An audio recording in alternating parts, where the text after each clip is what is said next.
Pues yo te diría que el dueño de la empresa tendría primero que, después de haberla conceptualizado, dejar que los demás la operen, ¿sabes? El dueño de la empresa tiene que trabajar de dueño. El dueño tiene que tener esa capacidad de autocrítica, esa apertura para entender qué está haciendo dentro de la organización y resistirse a involucrarse en todos los procesos en donde sin duda va a cortar y en algunos momentos interrumpir la confianza y el desarrollo de los demás. La constante es: el dueño de la empresa cree que el problema está en todos lados, menos en él. Y eso es algo que tenemos que trabajarlo a través de las emociones, como bien preguntado.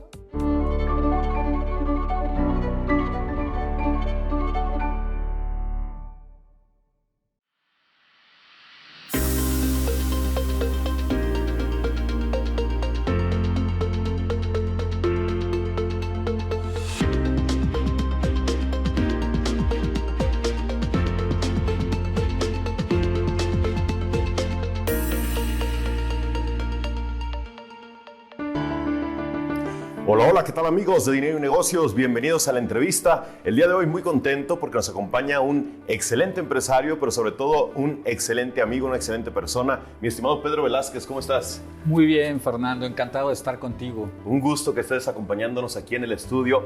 Hemos tenido la oportunidad ya de platicar anteriormente en cuanto te conocí, en cuanto te descubrí, mi querido Pedro, y yo dije, tienes que estar en el estudio, tenemos que compartir tus ideas con la gente. El problema que tengo, mi estimado Pedro, es cómo te presento. Coach organizacional, administrador de empresas, empresario, conferencista.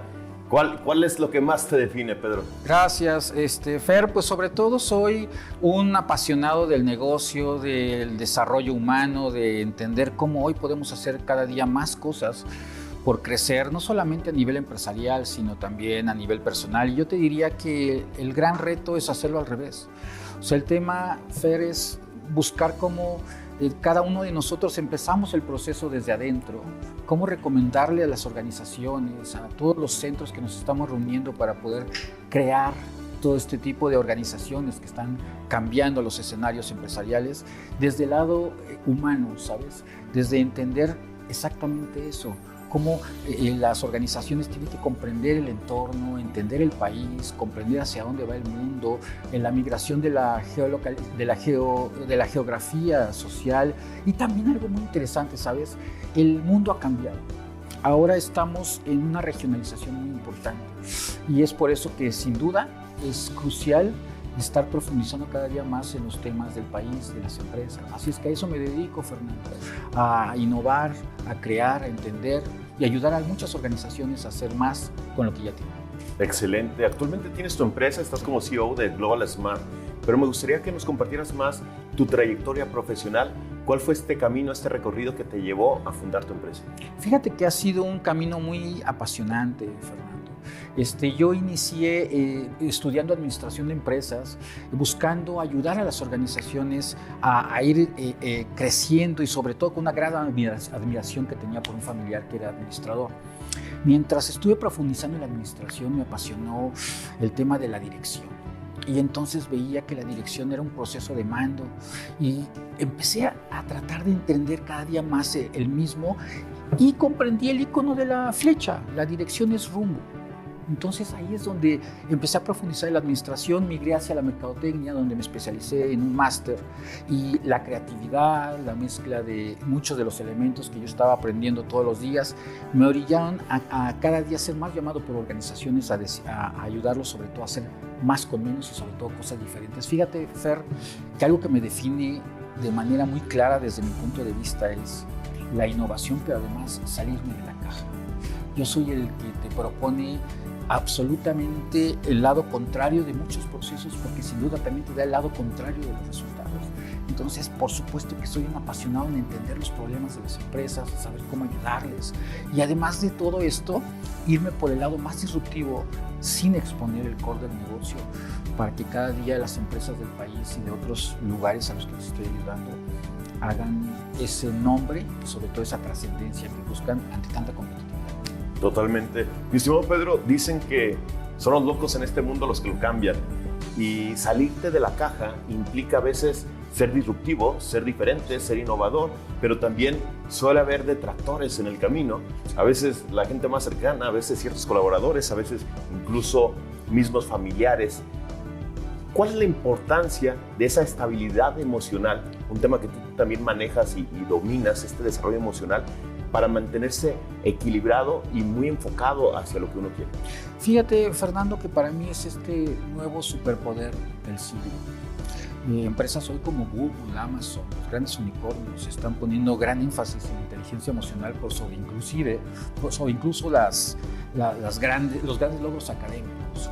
La inteligencia emocional y sobre todo esta estabilidad representa tal vez lograr que tanto manejo de la información sea asimilado de una forma mucho más tangible. Tuvimos una disrupción sobre todo en el 2020, donde nos digitalizamos muchísimo. Y las empresas han permitido a través de la tecnología tener todo el conocimiento a la mano. Y esto que antes en otras generaciones era cuánto sabes, cuánto vales, yo te diría que hoy que tenemos ya tanta información es cómo la interpretas, cómo la manejas y cómo estás tú para poder también aplicar esa información en la empresa. Es por eso que te decía yo que los grandes unicornios están analizando que si tienen que elegir un perfil tenga que ser por el lado emocional, no por el lado educacional, inclusive profesional. La experiencia incluso ya está hoy siendo considerada como un factor en contra, debido a que tienes que desaprender para poder llegar a innovar. Entonces yo te diría que muchas organizaciones hoy están pidiendo cómo trabajar el desarrollo emocional en la organización, porque hoy es claro, Fernando, que los empleados, los colaboradores, los socios ya saben qué hacer. Claro. Pero aquí el tema es ¿por qué no lo quieren hacer? Yo me siento con muchos grupos en temas de conferencias, inclusive capacitaciones, formaciones, y me he dado cuenta que muchos de ellos ya sabían qué tenían que hacer. Y entonces aquí el gran paradigma es ¿por qué no lo haces? Y tiene que ver con una raíz emocional. Creo que mientras las organizaciones trabajen más desde su lado emocional, por supuesto que van a cambiar el rumbo del empresariado nacional e internacional. Si hiciéramos esta comparativa, Pedro, hoy en día, ¿qué es más importante, coeficiente intelectual o coeficiente emocional? Qué buena pregunta. ¿Sabes? El coeficiente intelectual no tiene crecimiento. Naces con un tope y es prácticamente imposible crecerlo. El emocional tiene esa capacidad de crecimiento. Hoy yo te diría que es muy esperanzador saber que podemos ayudar a nuestros colaboradores, a los socios, a todos los que integran un negocio, a crecer en el lado emocional para poder entender este mundo tan cambiante, Fernando. Un mundo que todos los días nos genera retos, que nos saca de nuestras áreas de confort, que nos hace recalcular los procesos. Tenemos mapas donde sabemos cuándo y dónde llegar y de pronto nos marca una alarma y nos dice recalculando. Y es entonces cuando esta capacidad de entender los cambios, el mundo que está transformándose todos los días, me parece que nos obliga ya a mirar hacia el lado emocional como un proceso de crecimiento diario, constante, obligatorio y además apasionante. Hay una frase, me parece, de Bill Gates, creo que dice, ¿no? que el éxito radica en esa capacidad de adaptarte a lo nuevo. Por supuesto, además nosotros como especie somos eso, una especie preponderante en el mundo a través de nuestra gran capacidad de adaptación. Y el hecho de que hoy muchos de nosotros nos estamos resistiendo a esos cambios, me parece que también es un tema emocional ante un mundo definitivamente transformado. Tú sabes que Yamais Cacho, uno de los grandes futurólogos, está hablando de que estamos en un entorno funny, en donde el mundo ya está muy frágil, muy ansioso. Estamos en un mundo no lineal y además, sobre todo, incomprensible, porque hoy estamos teniendo fenómenos en donde decimos ya fuimos a Marte y hay un virus parecido a la gripa que nos puso en jaque mate. Esta gran contradicción, esta falta de comprensión, entender avances pero también retrocesos en todos los sentidos, nos obliga todos los días a poner el dedo gordo en este tema que se volvió en algún momento esotérico, en algún momento inclusive no le daban la importancia que es estabilidad emocional. Hace algunos años te decían loco, ¿no? Hoy en día creo que la canasta básica es, como diría Odín Dupeirón, leche, huevos, terapia, ¿no? Así es. Claro.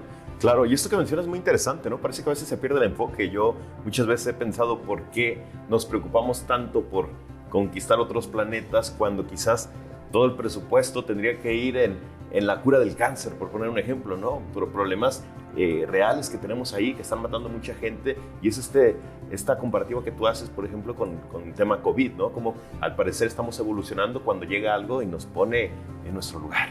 Sí, Fer, pero además comprender que también muchos problemas resultan también muchos negocios para mucha gente. Entonces, entender el tema mundial de la salud, entender esta industria y entender pues muchos fenómenos que suenan muy negativos, pero obviamente nos pone en el escenario donde tenemos que cuidarnos, porque además déjame decirte, Fernando, que he profundizado muchísimo en temas de biodecodificación.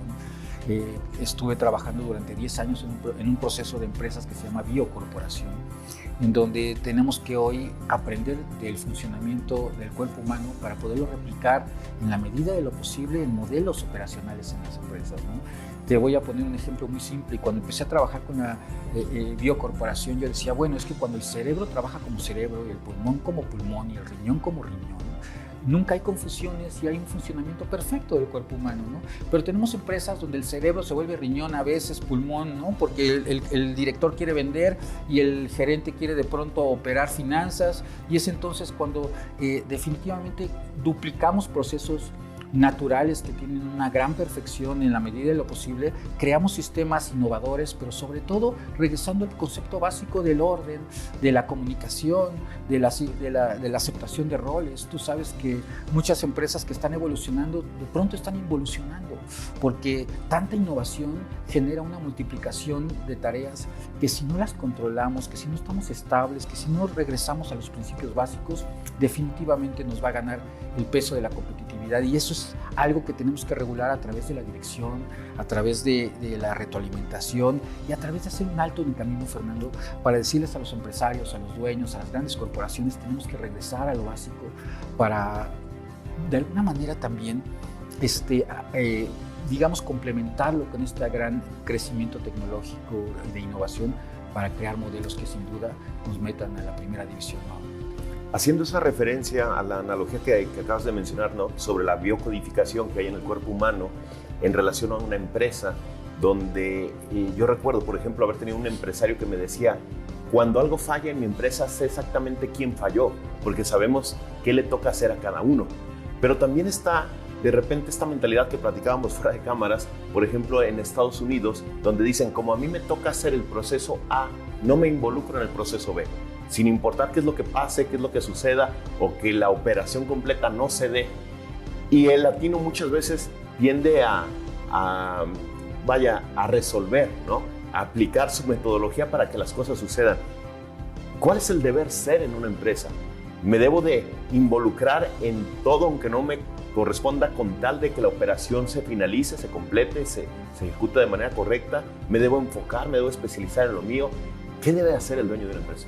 Qué interesante, pues yo te diría que el dueño de la empresa tendría primero que, después de haberla conceptualizado, dejar que los demás la operen, ¿sabes? El dueño de la empresa tiene que trabajar de dueño. Y cuando el director trabaja de director y el gerente de ventas trabaja de gerente de ventas, entramos en un proceso muy lógico, Fernando. Y por supuesto que habrá juntas en consejos consultivos, de alguna manera haya retroalimentación, donde haya consultas y donde diga tú qué harías, y tú qué harías, y tú qué harías. Pero yo creo que regresar al orden me lleva a un tema que me encanta, Fernando, que es el fútbol, donde sabemos perfectamente que cuando hay un orden táctico y cuando los jugadores entienden de qué juegan y a qué juegan, sin duda hay resultados muy, muy tangibles. Yo te diría que hay quien ve el fútbol como a 11 personas correteando un balón, ya vemos quienes vemos un proceso de sincronía, de entendimiento, de organización, de lógica. Yo te diría que, contestando un poquito a tu pregunta, yo iría mucho más a generar roles específicos, a generar procesos de retroalimentación, inclusive sesiones disruptivas donde, a ver, vamos a cambiar de roles en esta sesión y decir qué ves tú, qué ves tú, qué ves tú. Y es muy rico el proceso cuando estamos dedicados al proceso de disrupción, pero en la operación tenemos sin duda que tener un orden, y el director y el dueño de la empresa, que eso es algo de lo que he hablado en algunos podcasts y me gustaría alguna vez compartírtelo. Decía yo, ¿qué pasa cuando el problema es el dueño de la empresa? El dueño de la empresa, cuando ve un problema, me contrata y me dice, hazme un favor, búscame dónde está el problema. Y hay veces que lo estoy viendo al problema, ¿no? Y es entonces, ¿cómo le digo al dueño de la empresa que él es el problema? Claro. Y es entonces cuando lo primero que hago es, después de platicar con él, encontrar la apertura para decirle, primero, si está en la apertura de inclusive actuar en todos los sentidos, con él mismo primero que los demás, que con los demás. Y entonces, el dueño tiene que tener esa capacidad de autocrítica, esa apertura para entender qué está haciendo dentro de la organización y resistirse a involucrarse en todos los procesos en donde sin duda va a cortar y en algunos momentos interrumpir la confianza y el desarrollo de los demás. Totalmente. Me hiciste recordar, mi estimado Pedro, ese programa del Chef Gordon que va a resolver problemas de restauranteros, donde el problema normalmente para gente como ustedes que dan esta asesoría es el dueño de la empresa. Sí, y por eso es que a veces me siento y me empieza a platicar sus problemas. Le digo al dueño de la empresa, ¿cómo estás tú? Platícame un poco de ti, ¿qué haces? Y empiezo a trabajar con él primero en entenderlo a él. Cuando me dice, hago 50,000 cosas, juego tenis, juego fútbol, arreglo mi coche, empiezo a darme cuenta sin duda de probablemente algunos comportamientos que, por supuesto que si los tiene en su casa, los va a tener en la empresa, ¿no? Y no se trata solamente de llegar a criticar, sino de entender el problema a partir de la cabeza de la organización y después preguntarle hacia dónde quiere llevar a la empresa y qué es lo que espera de la empresa, porque no necesariamente queremos dinero. Hay gente que quiere trascender, que quiere ayudar, que quiere hacerla crecer, que quiere heredársela a sus hijos. Después de esto, ayudarlo a comprender que en ese proceso tiene que dejarse ayudar. Y después de dejarse ayudar, conocer a los colaboradores, comprender el entorno, generar el medio ambiente que nos permita crecer. Pero es una constante, Fernando. La constante es el dueño de la empresa cree que el problema está en todos lados, menos en él. Y eso es algo que tenemos que trabajarlo a través de las emociones, como bien preguntaba, ¿no? Claro. Como coach organizacional, ¿te conviertes también en un psicólogo de las empresas, Pedro? Fíjate que es muy ambicioso pensar en esa psicología, pero yo te diría que regresando al principio, sí hay mucha observación, ¿sabes?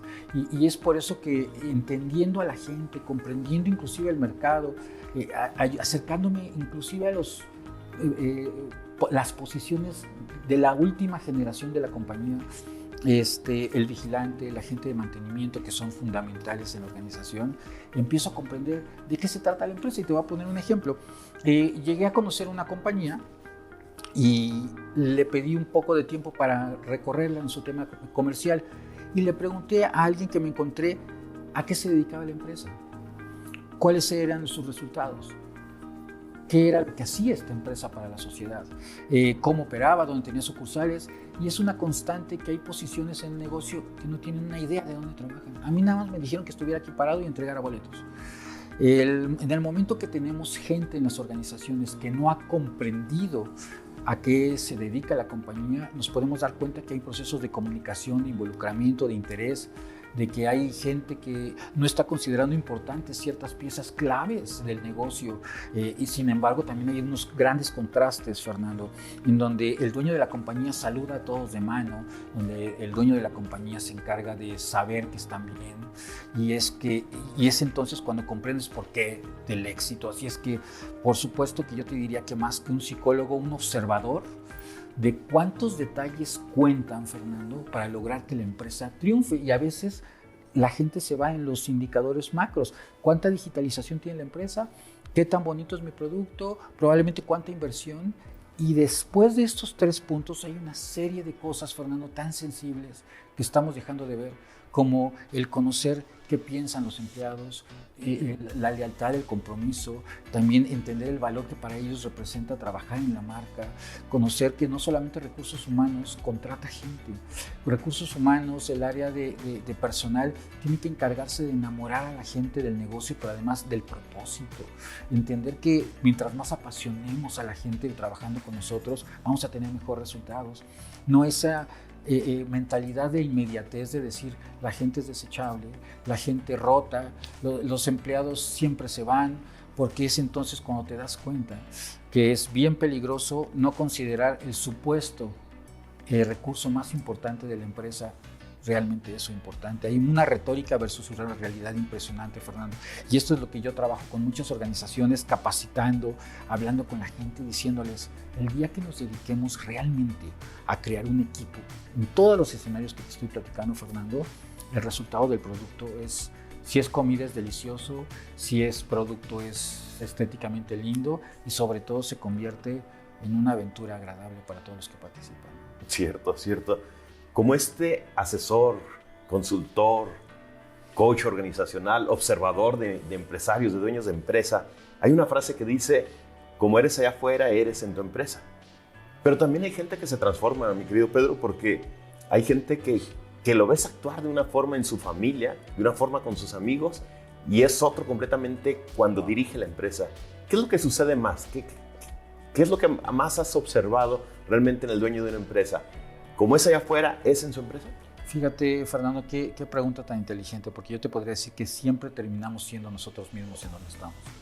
Y en algunas ocasiones me toca hablar con algunos pidiéndoles mirar hacia otros procesos y pasan 3, 5 días y sí lo hacen. Y después de 8 regresan a ser los mismos. Yo te diría que tú no puedes dejar de ser Fernando aquí y allá, y además que tengo la oportunidad de conocerte y de intercambiar ideas contigo. Te veo en esa coherencia aquí, allá y en la calle cuando nos saludamos, y es lo que realmente pasa. El director de la empresa es el mismo que en su casa, pero también es el mismo niño, el mismo ciudadano, el mismo hombre que trae de pronto huellas de abandono, traumas, gustos, aficiones, que se las lleva a donde va. Entonces, creo yo por eso es importantísimo darle ese giro y esa atención entonces a trabajar nuestras emociones, nuestro crecimiento, nuestro desarrollo. ¿Quién soy? No soy el dueño de la compañía necesariamente, soy un ciudadano que trae asignaturas por cumplir, sueños, expectativas, traumas, relaciones conflictivas, tóxicas, felicidades, y eso te lo llevas a todos lados, Fernando. Entonces, por eso es que hoy, cuando les propongo alguna mejora a las organizaciones, siempre está en todas las dimensiones financiera, operativa, mercadológica, que hago muchas cosas de creación de marcas, etcétera. Después de todas esas propuestas técnicas, siempre les pregunto, ¿y cómo están? ¿Cómo van? ¿Cómo están las personas y las manos que van a operar estos procesos? Porque hay grandes ideas operadas por gente que no está bien. Tiene una lógica muy clara, Fernando. Le estamos dando procesos bien pensados a gente que no está bien. Es entonces cuando el proceso falla y pensamos que la que falló fue la idea, pero probablemente falló la elección y no necesariamente por la persona, sino porque no está bien. Y las empresas están considerando, hemos avanzado en eso, pero las empresas están considerando poco las emociones. Y ayer platicaba con un banco en una charla y me decían, es que me encantaría tener la capacidad de decirles, si no logran sus objetivos, se van. Tenían esas ganas de decir, ojalá pudiera hacerlo. Yo les diría que eso es lo más fácil. Pero lo complicado es crear un proceso sustentable donde enamoremos, ejecutemos, ayudemos, acompañemos. Y es entonces cuando los modelos de las empresas más exitosas, Fernando, se dieron a partir de esto, ¿no? Algo que me ha llamado mucho la atención en esta charla, Pedro, es lo que mencionaste de desaprender. Desaprender para volver a aprender es un tema muy difícil, ¿no? Porque ya vivimos con ciertos sesgos, patrones, hábitos, etcétera. Y si lo pasamos a las organizaciones, este empresario que dice coloquialmente, prefiero que no llegue colmilludo, por ponerle algún adjetivo, al empleado, al colaborador, y que mejor vaya aprendiendo los mismos valores de la empresa. Eso en cuanto al individuo, pero también sucede en cuanto a la empresa, porque la empresa ya también trabaja bajo ciertos sesgos, y tú eres un especialista en hacer algo distinto bajo una reingeniería organizacional. Sí. ¿Qué tan complicado es cambiar la metodología? Quizás a veces hay que cambiar hasta la visión porque no sabe hacia dónde está apuntando la empresa para establecer una reingeniería organizacional bien fijada por los objetivos de la empresa. Sabes, y como estructuras perfecto la idea, yo te diría que el desaprender tiene antes un paso que para mí es muy importante, que es el detonar. Cuando nosotros enseñamos, llegamos a un proceso muy empírico que tuvimos desde que éramos pequeños, donde no íbamos a la escuela y no nos preguntaban, te decían lo haces y lo tenías que hacer y te aprendes la tabla del 2 y hacías la tabla del 2. Ahora el proceso de detonar significa que hoy las organizaciones a la gente las inviten a cambiar a partir de qué hacen para detonar en ti el cambio.